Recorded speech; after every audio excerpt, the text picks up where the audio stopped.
कांग्रेस का कहना है कि सेंगोल को सत्ता हस्तांतरण के प्रतीक के रूप में पंडित नेहरू को सौंपने का कोई दस्तावेजी सबूत नहीं है। अब कांग्रेस के इस दावे पर केंद्रीय गृह मंत्री अमित शाह ने तगड़ा पलटवार किया है।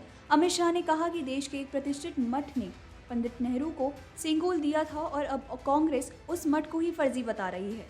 अमित शाह ने कांग्रेस पर भारतीय संस्कृति के अपमान का आरोप लगाया है। केंद्रीय गृह मंत्री ने ट्वीट करते हुए लिखा कि अब कांग्रेस ने एक और शर्मनाक काम किया है। तिरुवदुतुरई अधिनम, जो शैव मठ का एक पवित्र मठ है, उन्होंने खुद देश की स्वतंत्रता के वक्त सेंगोल की अहमियत के बारे में बताया था। कांग्रेस अब अधिनम मठ के इतिहास को ही फर्जी करार दे रही है। कांग्रेस को अपने व्यवहार पर विचार करना चाहिए। अमित शाह ने अपने दूसरे ट्वीट में लिखा कि कांग्रेस भारतीय संस्कृति और परंपराओं से इतनी नफरत क्यों करती है। एक पवित्र सेंगोल, जो कि तमिलनाडु के प्रतिष्ठित शैव मठ ने पंडित नेहरू को भारत की स्वतंत्रता के प्रतीक के रूप में दिया था, उसे म्यूजियम में चलने वाली छड़ी की तरह रख दिया गया है। बता दें कि कांग्रेस के वरिष्ठ नेता जयराम रमेश ने ट्वीट कर दावा किया था कि इस बात का कोई दस्तावेजी सबूत नहीं है कि माउंटबेटन, सी राजगोपालचारी और पंडित नेहरू ने सेंगोल को सत्ता हस्तांतरण का प्रतीक कहा था। जयराम रमेश ने कहा कि मद्रास प्रांत के एक धार्मिक प्रतिष्ठान ने अगस्त 1947 को पंडित नेहरू को यह राजदंड सौंपा था, लेकिन इसे सत्ता हस्तांतरण के प्रतीक के रूप में वर्णित नहीं किया गया था। कांग्रेस ने यह भी कहा कि सेंगोल मामले को उठाकर भाजपा तमिलनाडु में राजनीतिक फायदा लेना चाहती है। तो वहीं नए संसद भवन परिसर के उद्घाटन पर विपक्षी पार्टियों द्वारा बहिष्कार करने के फैसले पर भाजपा अध्यक्ष जेपी नड्डा ने नाराजगी जाहिर की और कहा कि देश की जनता देख रही है कि ये पार्टियां कैसे देश के ऊपर राजनीति को रख रही हैं।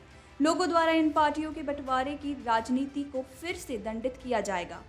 इन राजशाही वाली पार्टियों, खासकर कांग्रेस और नेहरू गांधी परिवार, यह समझने में नाकाम हो रहा है कि देश की जनता एक सामान्य परिवार से आने वाले व्यक्ति पर विश्वास करती है।